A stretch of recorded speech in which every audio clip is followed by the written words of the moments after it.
Speaking of that, we mentioned during the program yesterday, Twitter and YouTube accounts for the U.S. Military Central Command were hacked on Monday, and pro-ISIS messages were posted by the unknown hackers before the accounts were taken down for hours. CENTCOM said the sites were compromised for about a half hour.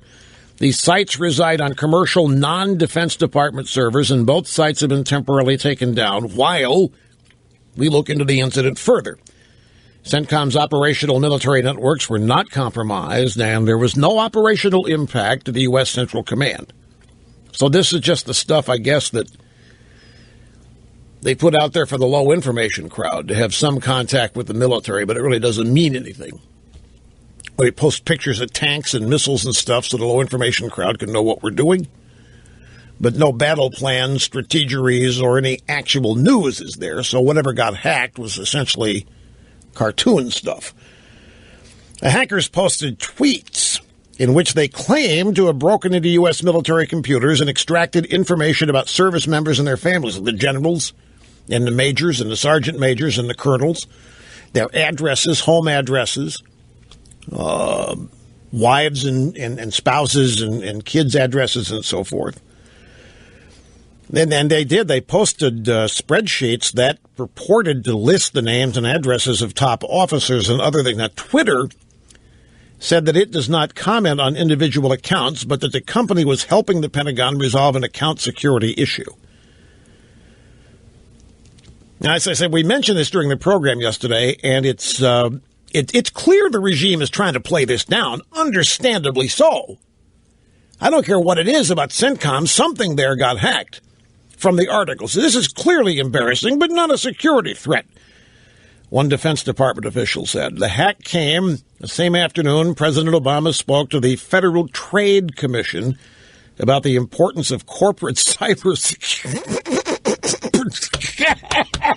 I'm sorry. We're not supposed to laugh anymore. This is like the Sony hack. So the minute Obama's out there talking about cybersecurity, some punks are taking out CENTCOM's Twitter account. Okay. Anyway, I don't understand why the drive-bys are so concerned about that, but they are. I noticed it yesterday afternoon watching it on TV. I mean, they were really wringing their hands. They're terribly upset about this. They thought it was a very serious breach.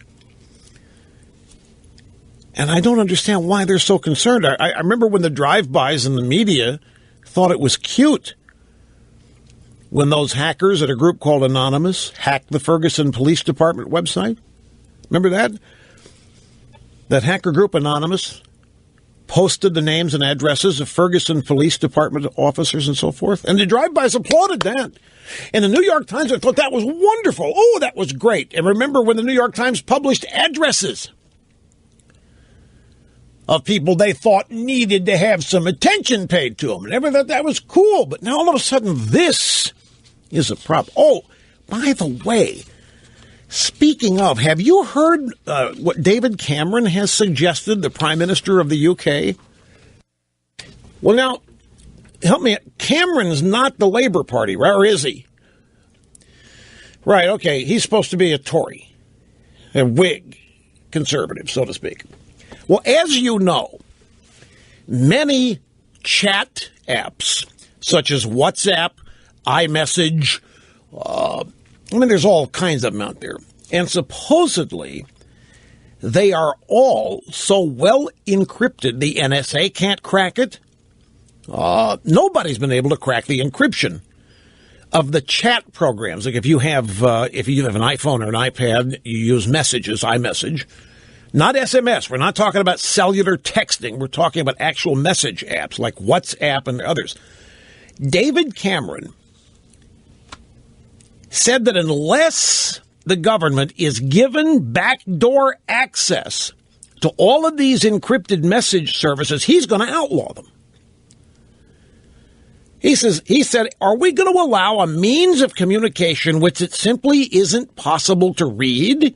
Meaning governments and law enforcement. Are we going to allow a means of communication which it simply isn't possible to monitor? He said this Monday, Cameron did while campaigning.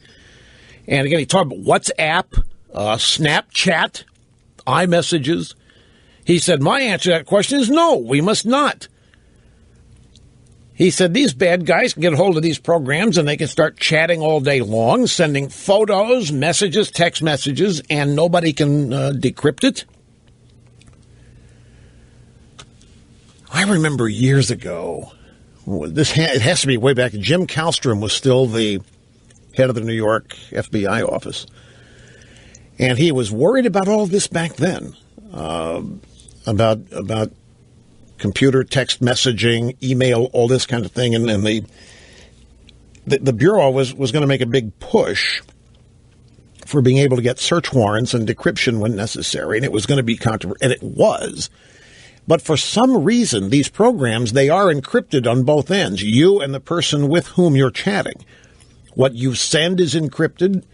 What they receive, whoever you're talking to, the app has a means of decrypting what is sent, but it's strictly from conversation to conversation. And it includes group chats. Everything back and forth apparently has such great level encryption that law enforcement hadn't found a way in. And Cameron is telling the manufacturers, like Apple and like the people that own Snapchat and WhatsApp, if you don't give us the decryption key, we're going to make these services illegal. Now, I don't know he can do that just with a wave of his wand, but it looks like too many people watching the way Obama operated.